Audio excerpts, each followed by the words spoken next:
Hi, it's Zach, and today I'll be demonstrating my EE319K Lab 10 project that my lab partner Parth and I worked on over the past week or two.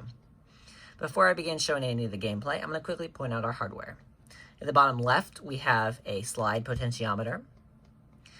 In the bottom right, we have two buttons, red for firing, blue for pausing, and then we have an audio jack in the top right connected to a speaker, as well as our 4-bit DAC in the middle. To begin, you just press the button that corresponds to the language you want to play in. In this case, we're going to play in English. And from there, the game's pretty straightforward. The enemies shoot a missile, as long as there's not currently a missile already on the screen.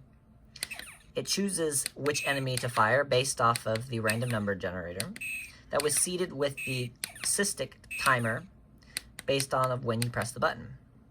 Now, you're only limited to one missile, so if you miss, it's actually pretty bad because then you gotta wait for it to go all the way to the top of the screen. You have 3 lives that is determined by the damage of your ship.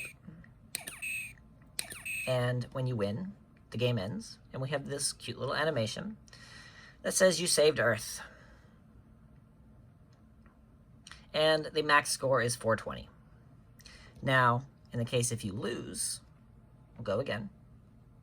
This time we will still play in English, but we're just going to catch all the missiles. And you can see the damage on my ship is getting greater. And we just lost. So you failed to stop the invasion. And we have this little alien that comes across and proceeds to blow up the planet.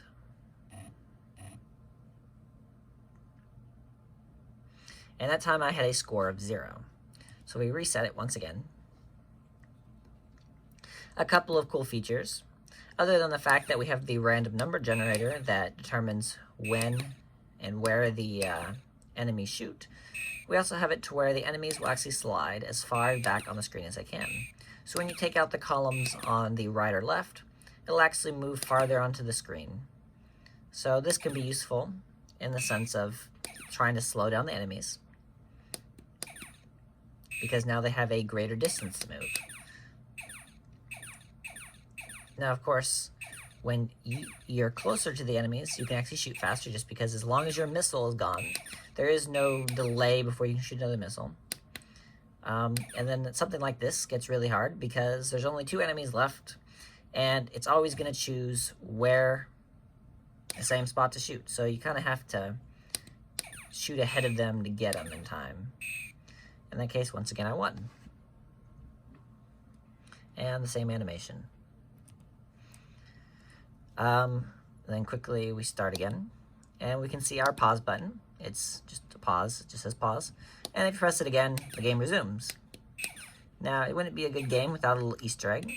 So for anyone that decides they want to pause the game, but they are too trigger happy, so they want to immediately shoot again, so they start holding down the button to begin the game. If they press the pause button, your screen will go to black, and all of a sudden you're going to freak out and be like, what the heck happened? And when you release, all you have is just Nyan Cat laughing at you, basically, for trying to shoot too fast. And that is our EE319K Lab 10 project.